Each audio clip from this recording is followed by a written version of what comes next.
창세기 21장 1절에 여호와께서 말씀하신 대로 사라를 돌보셨고 여호와께서 말씀하신 대로 사라에게 행하셨으므로라고 말씀하고 있습니다.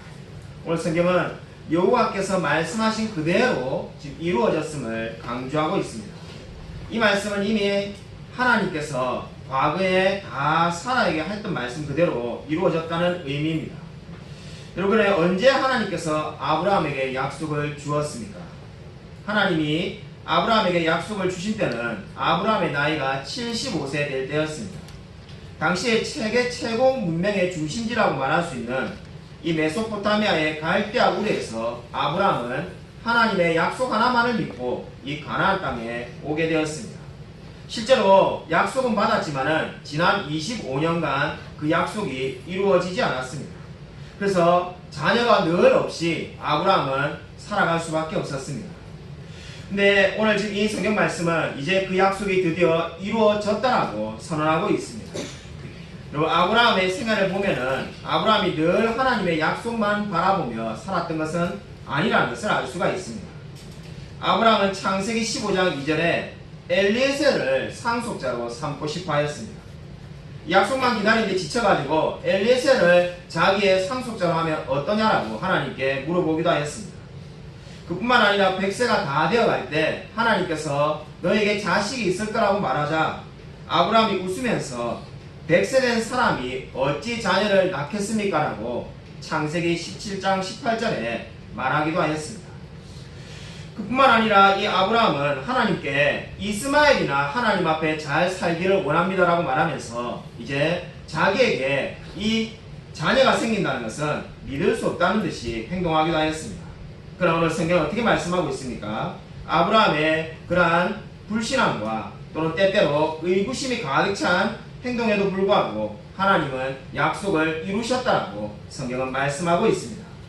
오늘 성경 말씀은 저와 여러분이 비록 온전히 하나님만 바라보지 못할 때에도 하나님은 그 약속을 성취하신다고 말씀하고 있습니다. 여러분, 돌아가신 빌리 그레함 목사님께서 사라 생전에 오프라 윈프리 쇼에 출연했을 때 이야기입니다. 오프라 윈프리라는 유명한 이 사회자가 빌리 그레함 목사님에게 이렇게 물었다고 합니다. 54년 동안 한 여인과 행복하게 결혼 생활을 하고 있는 비결이 무엇입니까? 이렇게 물었다고 합니다. 그때 빌리 그레함 목사님께서 이렇게 대답을 하셨다고 합니다. 제 아내 룩과 저는 너무나 잘 안 맞지만은 행복하게 잘 지내고 있습니다. 너무나 뜻밖의 대답을 해서 오프라 윈프리 씨가 놀랬다고 합니다. 이 말의 뜻은 뭐냐면은 우리가 서로 다른 사람이지만은 행복하게 지낼 수 있다는 겁니다. 아니, 다르기 때문에 오히려 행복할 수 있다는 것이 빌리 그레함 목사님의 말의 의미였습니다. 물론 이 말은 곰곰이 생각해 보면은 결혼 생활에 대한 일종의 통찰력이 들어 있습니다. 그러니까 사실 이 말을 하나님과 우리의 관계에 적용해도 마찬가지입니다. 하나님과 우리는 너무나 다릅니다. 생각이 다릅니다. 오늘 아브라함을 보십시오. 아브라함은 엘리에셀을 상속자로 생각할 때도 있었고 이스마엘을 생각할 때도 있었고 아니면 그냥 이제 자녀가 없겠구나 이렇게 포기할 때도 있었습니다. 근데 하나님은 한 번도 변함이 없이 자식을 주겠다고, 이삭을 주겠다고 약속하였습니다. 여러분, 너무나 생각이 다른 하나님과 우리가 어떻게 공존하며 나아갈 수가 있습니까? 우리의 생각을 하나님께 맞추는 겁니다. 저와 여러분의 생각을 하나님께 고정하십시오. 때로는 우리가 하나님의 말씀을, 약속을 다 이해하지 못할 때도 있습니다. 그러나 그때도 하나님의 말씀만 믿고 의지하면 반드시 그 말씀대로 될 때가 있을 줄로 믿습니다. 그리고 바로 오늘 성경 1절은 그 말씀을 저와 여러분에게 하고 있습니다. 여호와께서 그 말씀하신 대로 사라를 돌보셨다고 말씀하고 있습니다. 여러분, 이 약속의 말씀을 붙드십시오. 6절 말씀을 우리 함께 읽겠습니다. 우리 6절 말씀 함께 읽겠습니다. 네, 시작. 사라가 이르되 하나님이 나를 웃게 하시니 듣는 자가 다 나와 함께 웃으리로다. 아멘. 여러분, 이삭을 이제 하나님께서 주셨습니다. 이삭의 이름의 뜻은 웃음이라고 잘 알려져 있습니다. 근데 원래 이 이름의 뜻은 비웃음입니다. 왜 비웃음이냐면은 아브라함과 사라가 하나님께서 자식을 준다고 할 때 그 말을 믿지 못했기 때문입니다. 이제 내 나이가 도대체 몇 살인데 자녀가 생기겠는가? 그래서 비웃었는데 그 비웃었다는 표현이 바로 이삭입니다. 근데 하나님이 그 마음을 기억하셔서 이제 이삭이라고 이름을 붙이라는 겁니다. 아마 아브라함과 사라는 이삭이라는 이름을 부를 때마다 자신들이 얼마나 믿음이 적었으며 반면에 하나님은 얼마나 신실한 분인지를 알게 되었을 겁니다. 여러분, 하나님이 어떻게 역사하셨습니까? 단지 그냥 약속대로 자녀만을 주신 것이 아닙니다. 7절에 보면은 하나님께서 사라에게 젖 먹일 능력도 주셨다고 말을 하고 있습니다. 여러분, 이것이 왜 중요합니까? 하나님은 그냥 단순히 자녀만 준 것이 아니라 그 사라가 자녀를 양육할 수 있는 모든 조건을 이제 허락하셨습니다. 아브라함도 완전히 달라졌는데 창세기 25장 1, 2절을 보면은 사라가 죽은 후에 아브라함이 새아내 그두라와 결혼을 합니다. 그 그두라에게서 6명의 아이를 더 낳았다고 성경은 말을 하고 있습니다. 이 이야기가 무엇을 보여줍니까? 하나님께서 아브라함과 사라에게 젊음을 허락하신 겁니다. 그래서 어느 주석가는 이 점에 대해서 이렇게 말을 하였습니다. 하나님이 기적적으로 치유하시면은 그것은 부분적인 치유가 아니라 완전하고 즉각적인 회복이다라고 말을 하였습니다. 그렇습니다. 하나님은 전능하신 분입니다. 하나님께서 역사하시면은 이 아브라함과 사라처럼 나이가 있는 사람도 젊은 사람처럼 자식을 낳고 변화될 수가 있습니다. 그렇기 때문에 오늘 성경이 말하는 문제가 무엇입니까? 오늘 성경이 저와 여러분에게 알려주는 문제는 바로 우리가 보기에 이 전능하신 하나님의 행동이 너무나 느려 보인다는 겁니다. 이 아브라함의 경우를 보아도 하나님의 행동이 너무나 늦어 보여서 늘 괴로워하였습니다. 여러분, 아브라함이 어떻게 생각하였습니까? 하나님이 좀 더 자식을 일찍 응답해 주시면 얼마나 좋았을까라고 생각하지 않았겠습니까? 하나님은 어차피 주실 자녀인데 왜 일찍 주지 않았습니까? 왜 이제야 지금 자녀를 아브라함과 사라에게 주고 있습니까? 그 이유는 로마서 4장 18절에 있습니다. 로마서 4장 18절을 보면은 아브라함이 바랄 수 없는 중에 바라고 믿었으니 이는 내 후손이 이 같으리라 하신 말씀대로 많은 민족의 조상이 되게 하려 하심이라 이렇게 말씀하고 있습니다. 여러분, 로마서 4장 18절은 어떻게 말씀합니까? 아브라함이 바랄 수 없는 중에 바라고 믿었다라고 말을 하고 있습니다. 여러분, 왜 하나님이 아브라함에게 25년간이나 되는 긴 시간 동안 기다리라고 하였습니까? 여러분, 그 이유는 바랄 수 없는 중에 바라게 만드시기 위해서입니다. 다르게 말한다면은 아브라함이 이제 도무지 나의 힘으로는 자녀를 낳을 수 없겠습니다라고 고백할 수 있는 상태까지 기다리신 겁니다. 만약에 1%의 확률이라도 아브라함이 육체적으로 자녀를 낳을 수 있으면 어떻게 되겠습니까? 내가 건강관리를 잘했기 때문에 자녀가 생겼구나. 내가 노력을 했으니 자녀가 생겼구나. 이렇게 고백할 겁니다. 근데 하나님은 그러한 가능성을 다 차단하기 위해서 아브라함에게 주신 약속을 기다리고 또 기다리게 하신 겁니다. 이것이 바로 저와 여러분에게 무엇을 알게 해주십니까? 하나님이 저와 여러분에게도 약속을 주시지 않았습니까? 우리에게도 말씀을 주시고 우리에게도 하나님께서 약속을 주셨습니다. 근데 왜 응답이 없습니까? 우리가 기도를 하면은 응답이 없고 드린 이유가 어디에 있습니까? 우리가 이제 도무지 할 수 없다라고 고백하게 될 때 그때 하나님께서 역사하시려고 하시는 겁니다. 바랄 수 없는 중에 바라게 만드시는 겁니다. 여러분, 바로 오늘 아브라함은 이 말씀을 그대로 보여주고 있습니다. 저와 여러분이 지금 고통을 당하고 있지 않습니까? 고난 가운데 있습니까? 왜 하나님이 응답하시지 않습니까? 바랄 수 없는 가운데 바라는 마음을 저와 여러분에게 주고 계신 겁니다. 여러분, 이 진리를 믿으시기 바랍니다. 여러분, 한동대 총장님이었던 김영길 총장님의 아내이신 김영애 사모님의 이야기입니다. 2000년 가을에 김영길 총장님이 징역 4년의 구형을 받고 불구속 기소가 되었습니다. 얼마나 크게 사모님이 충격을 받았겠습니까? 그 다음 날이 되니까 어느 금융회사에서 10억짜리 어음을 내일 돌리겠다라고 통보를 해왔습니다. 남편이 지금 4년 구형을 받았는데 4년의 구형을 받았는데 그것을 생각할 겨를도 없고 당장 10억을 어떻게 하는지 처리해야만 하는 그런 상황이 되었습니다. 그래서 슬퍼할 겨를도 없이 이 김영애 사모님이 수많은 지인들에게 전화를 해서 도와달라고 말하였습니다. 그때 미국에 있는 지인에게서 반나절 만에 10억을 송금을 받아서 문제를 해결하게 되었습니다. 그때 이 사모님 마음 가운데 이런 마음이 들었다고 합니다. 하나님이 역시 살아계시구나. 내가 정말 지옥까지 갔었는데 다시 회복되었구나. 이렇게 감사하는 마음이 들었다고 합니다. 근데 조금 시간이 지나니까 인간이 어떤 변덕이 듭니까? 하나님 어차피 들어주실 바에야 좀 바로 들어주시지. 왜 내가 이 반나절 이상 이렇게 막 애를 태우다가 정말로 죽을까 하는 상황이 되니까 그때서야 돈이 순금이 되었을까? 좀 진작 들어주시지. 이런 마음이 계속 들었다고 합니다. 그 마음이 들 때 하나님이 이 사모님에게 이런 마음을 주셨다고 합니다. 내가 왜 진작 너에게 안 도와주겠는가?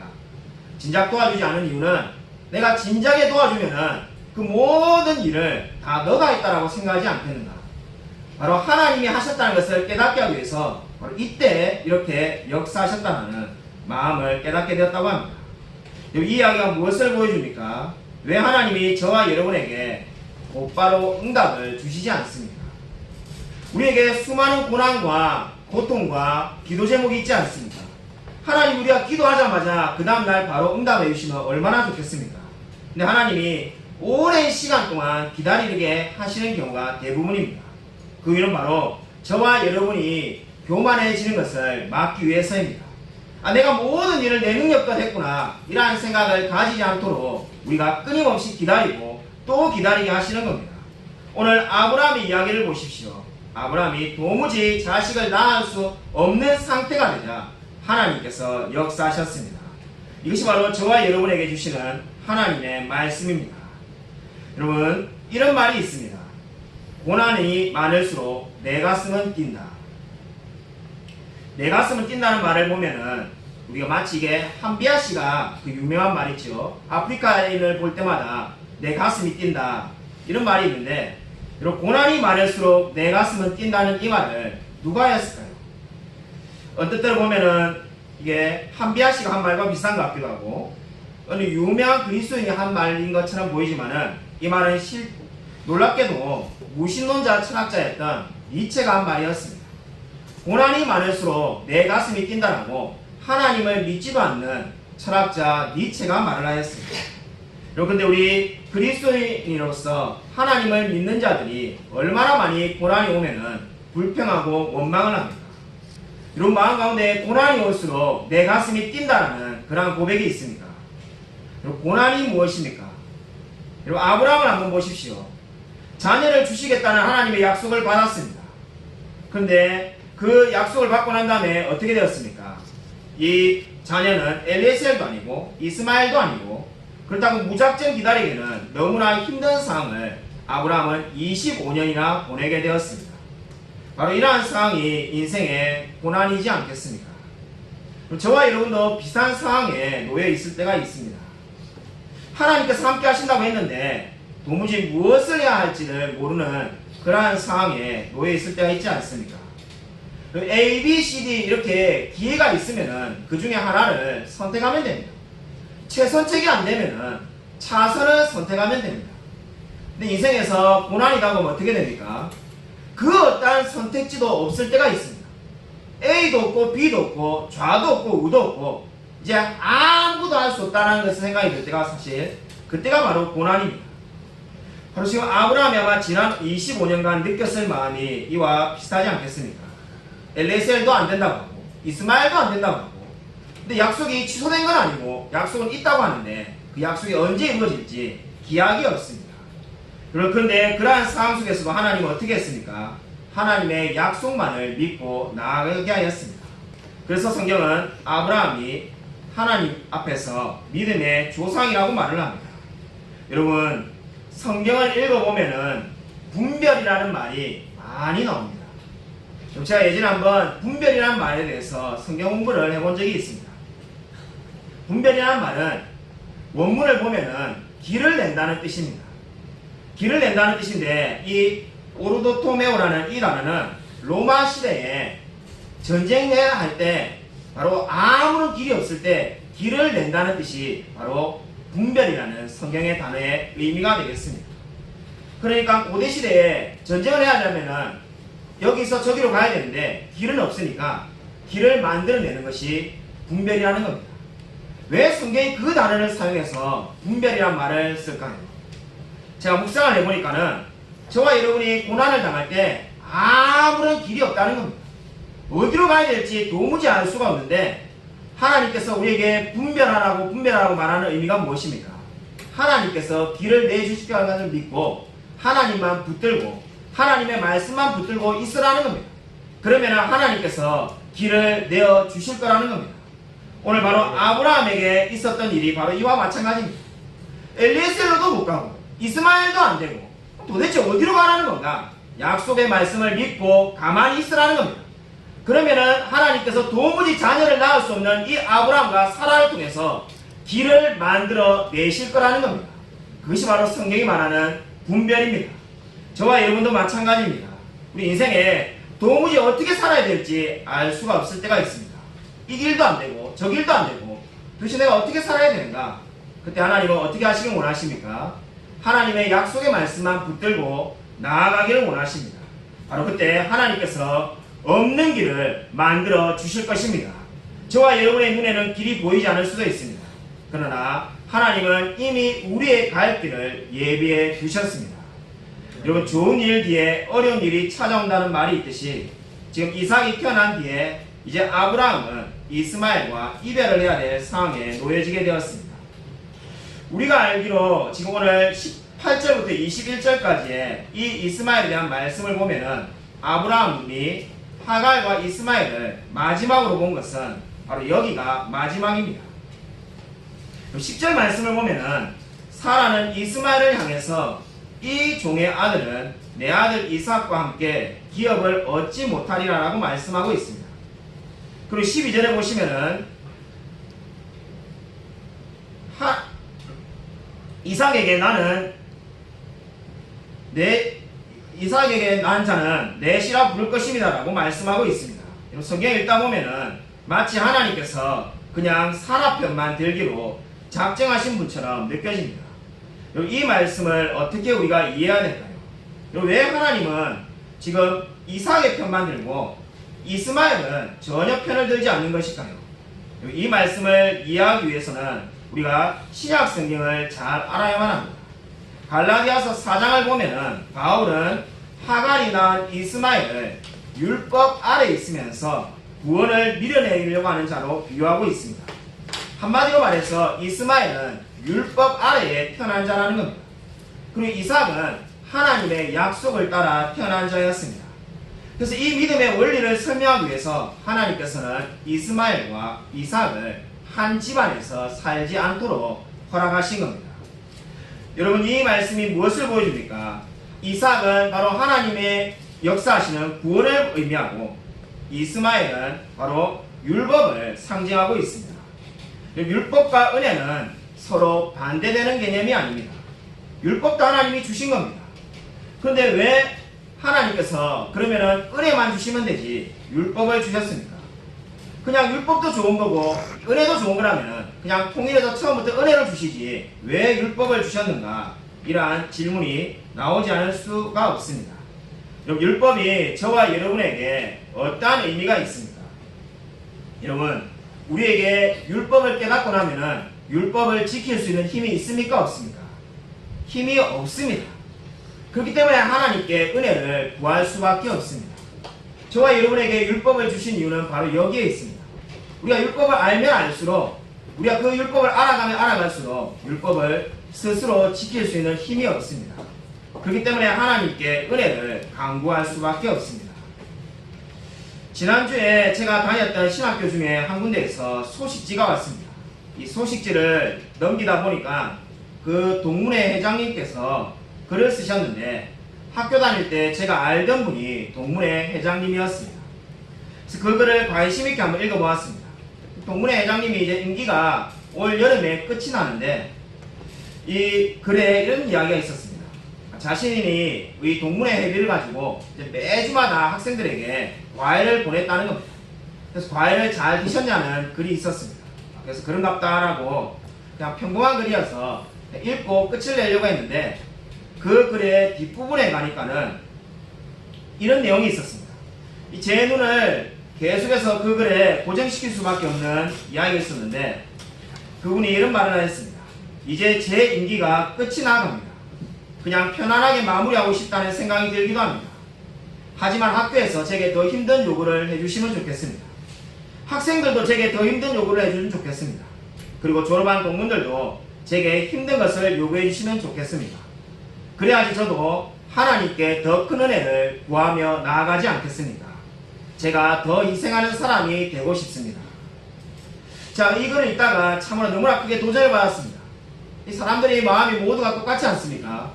뭔가 맡은 것이 있으면은 그냥 좀 일찍 적당히 일을 하고 마무리하고 싶을 건데, 이분은 학교에서 제게 더 힘든 것을 요구해주면 좋겠다고 말을 하였습니다. 그리고 졸업한 동문들도, 심지어 학생들도 제게 많은 것을 요구해서 제가 하나님께 더 많은 은혜를 갈망하며 구할 수 있게 해달라고 요구하였습니다. 여러분, 이 이야기가 무엇을 보여줍니까? 저와 여러분이 하나님의 말씀을 알아갈 때 바로 이와 같은 태도를 가져야 한다는 겁니다. 우리가 율법을 알아가면서 하나님의 말씀을 알아갈 때 어떤 일을 합니까? 마음에 부담이 옵니다. 하나님의 말씀을 알아가는데 아무런 부담감이 없이 읽을 수 있는 사람은 아무도 없습니다. 근데 그 부담이 들 때마다 어떻게 하라는 겁니까? 하나님께 은혜를 더 달라고, 내가 이 말씀대로 살 수 있게 달라고 간구하며 나아가라는 겁니다. 여러분, 오늘 성경은 저와 여러분에게 그런 말씀을 하고 있습니다. 여러분, 17절 말씀을 우리 함께 읽겠습니다. 우리 17절 말씀 함께 읽겠습니다. 네, 시작. 하나님이 그 어린아이의 소리를 들으셨으므로 하나님의 사자가 하늘에서부터 하갈을 불러 이르시되 하갈아 무슨 일이냐 두려워하지 말라 하나님이 저기 있는 아이의 소리를 들으셨나니. 그리고 하갈은 자신의 아들 이스마엘이 죽을 것 같자 하나님께 울부짖기 시작합니다. 이스마엘의 이름의 뜻이 무엇입니까? 하나님이 들으신다는 뜻입니다. 그러니까 하나님께서 이미 광야에서도 하갈이 울 때 찾아오셨습니다. 근데 하갈이 그 인생의 서러운 일이 또다시 지금 반복되고 있습니다. 하나님께서 찾아오셔서 하갈에게 이렇게 말씀하지 않았습니다. 이스마엘의 이름의 뜻이 하나님께서 들으신다는 건데 너는 왜 이렇게 믿지 못하고 울고 있느냐, 이렇게 말하지 않았습니다. 하나님께서 어떻게 말씀하셨습니까? 하갈아 무슨 일이 있느냐, 두려워하지 말라, 내가 저기 있는 아이의 소리를 들으셨다라고 그렇게 말씀하였습니다. 저와 여러분의 삶도 마찬가지입니다. 인생에 서러운 일이 있습니까? 하나님께 울며 기도하십시오. 주님께서 모든 것을 다 들어주실 것입니다. 여러분, 어떤 분은 이렇게 말을 하기도 합니다. 하나님이 어차피 모든 것을 약속하셨고 모든 것을 주실 건데 내가 울 필요가 어디 있는가라고 말하는 분도 있습니다. 그러나 그러한 생각은 지극히 극단적인 생각입니다. 오늘 하갈을 보십시오. 하나님께서 왜 울고 있느냐, 내가 지난 광야에서 너를 도왔는데 왜 못 돕겠느냐, 이렇게 말씀하지 않았습니다. 하나님은 두려워하지 말라라고 말을 했을 뿐입니다. 우리가 또 울고 또 기도하며 그 하나님께 나아간다고 해서 하나님이 결코 믿음이 없다라고 말하지 않습니다. 여러분, 하나님을 의지하십시오. 오늘 하갈은 14절에 나와 있듯이 고작 떡과 물 한 가죽 푸대를 받아서 아브라함의 집에서 나왔습니다. 하갈은 이제 어떻게 해야 살 수 있을까를 염려해야만 하는 상황입니다. 근데 이 두려움 가운데 있는 하갈에게 하나님께서 찾아와서 두려워하지 말라고 말을 해주었습니다. 저와 여러분의 인생에 문제가 무엇입니까? 그냥 솔직하게 말하면 우리의 인생의 제일 큰 문제는 먹고 사는 문제이지 않습니까? 여러 가지 고민이 있다라고 말을 하는데 결국 그 고민을 다 들어보면 먹고 사는 문제가 제일 큰 문제입니다. 돈이 많이 있든 돈이 없든, 부자든 가난한 사람이든 아니면 집을 산 사람이든 집이 없는 사람이든 모든 고민은 사실 먹고 사는 문제입니다. 예전에 제가 우리 소설가로 유명한 김훈씨의 밥벌이의 즐거움이라는 책을 읽은 적이 있습니다. 그 부분 중에 한 부분을 제가 읽어드리겠습니다. 밥에는 대책이 없다. 한두 끼를 먹어서 되는 일이 아니라 죽는 날까지 반드시 먹어야 하는 것이 밥이다. 그러니 핸드폰 차고 거리에 나가서 꾸역꾸역 밥을 벌자. 무슨 도리가 있겠는가? 아무 도리가 없다. 읽어보면 좀 이렇게 냉소적인 것처럼 보이지만 사실 맞는 말입니다. 우리가 밥을 안 먹고 살 방법이 없습니다. 그리고 인생의 모든 문제가 사실 밥을 먹고 사는 이 문제에 달려 있습니다. 여러분, 이 김훈씨가 말한 것처럼 무슨 도리가 있겠는가? 아무 도리가 없다. 그냥 나가서 일하자라고 그렇게 고백할 수밖에 없습니다. 사실 우리도 이와 같이 마찬가지 말을 고백을 할 수밖에 없지 않습니까? 우리 인생에 참으로 정말로 직장을 다닐 때도 괴롭고 직장을 안 다닌다라고 또 행복해지는 것도 아닙니다. 무엇을 어떤 일을 하든지 간에 늘 괴로움과 고민이 있습니다. 그 모든 문제는 한 가지로 돈과 밥이라는 단어로 귀결되게 되어 있습니다. 여러분, 오늘 나는 지금 직장을 잘 다니고 있지만 과연 내일 직장을 다닐 수 있을까? 내가 5년 뒤에는 무엇을 하고 있을까? 이 모든 미래에 대한 고민이 사실 돈과 관련되어 있습니다. 여러분의 미래가 어두우십니까? 아니면 두려우십니까? 걱정이 끊임없이 몰려오고 있습니까? 울며 하나님께 기도하십시오. 오늘 하갈이 울며 기도했을 때 하나님께서 어떻게 응답하였습니까? 여러분 18절에 이스마엘로 하여금 큰 민족을 이루게 하셨으며 20절에 하나님께서 늘 함께 하셨다라고 말씀하고 있습니다. 여러분 하갈의 인생을 보십시오. 아무것도 없이 지금 광야로 쫓겨났습니다. 그러나 그가 울며 기도할 때 하나님께서 함께 하셨다라고 말씀하고 있습니다. 여러분 오늘 이 하나님이 이스마엘과 하갈과 함께 했다는 것에 주목하여 보십시오. 하나님은 믿음의 조상인 그리고 약속의 상속자인 이삭과만 함께 하신 것이 아니라 율법을 상징하는 이스마엘과도 함께 하셨습니다. 그것이 바로 무엇을 의미합니까? 하나님이 얼마나 신실한 분인지를 나타내고 있습니다. 여러분 저와 여러분이 이 세상을 살아가기 위해서 얼마만큼의 믿음이 필요할까요? 여러분 그런 생각 한번 해본 적이 있습니까? 내가 이 세상에서 늘 넘어지는데 이 세상에서 이기며 살아가기 위해서는 얼마만큼의 믿음이 필요할까요? 제가 한번 예전에 고민해 본 적이 있습니다. 왜 나는 늘 넘어질까? 늘 어제도 넘어지고 오늘도 넘어지고 늘 하나님께 기도할 때 실패하며 나왔습니다라고 반복할 수밖에 없을까? 여러분 그 모든 고민의 해답을 저는 내일 일을 염려하지 말라는 것에서부터 알게 되었습니다. 여러분 제가 깨닫게 된 것은 내일 일을 염려하지 말라는 말씀이 어떠한 의미입니까? 여러분 바로 오늘 저와 여러분이 살아가기 위해서는 오늘을 살아갈 만한 믿음만 있으면 되는 겁니다. 저와 여러분에게 큰 믿음이 필요한 것이 아닙니다. 오늘 하루를 살아갈 만한 믿음만 있으면 내일도 하나님과 함께 할 수가 있습니다. 여러분 오늘 아브라함의 이 놀라운 이야기 하나님께서 약속을 성취한 이야기가 저와 여러분에게 어떠한 영적인 교훈을 줍니까? 하나님은 아브라함에게 25년간을 기다리라고 말씀한 적이 없습니다. 아브라함은 이 약속이 언제 성취될지를 알지 못하고 끊임없이 기다리며 나와왔습니다. 아마 25년을 기다리라고 했다면 아브라함이 결코 엘리에셀이나 이스마엘에게 눈을 돌리지 않았을 겁니다. 매일매일 카운트다운 하면서 25년을 잘 기다렸을 겁니다. 그러나 하나님은 그렇게 역사하지 않습니다. 하나님은 하루하루를 믿음을 가지고 살아가기를 원하십니다. 그리고 저와 여러분에게도 마찬가지입니다. 인생에 고난이 있습니까? 괴로움이 있습니까? 하나님이 1년만 참으라, 2년만 참으라 그렇게 말씀하지 않습니다. 하나님이 저와 여러분에게 요구하시는 것이 무엇입니까? 오늘을 온전한 믿음으로 하나님을 의지하며 살기를 원하십니다. 내일 일을 염려하지 마십시오. 5년, 10년 이후를 염려하실 필요가 없습니다. 오늘을 하나님과 함께 동행하십시오. 그러면 내일도 반드시 하나님께서 함께 하실 것입니다. 그리고 이것이 바로 오늘 성경이 저와 여러분에게 말씀하는 바입니다. 아무쪼록 인생의 어려운 순간과 고난이 다가온다 할지라도 늘 하나님을 의지함으로써 염려하지 말고 승리하며 살아가는 저와 우리 모든 성도님이 되시기를 주님의 이름으로 간절히 축원드립니다. 이 시간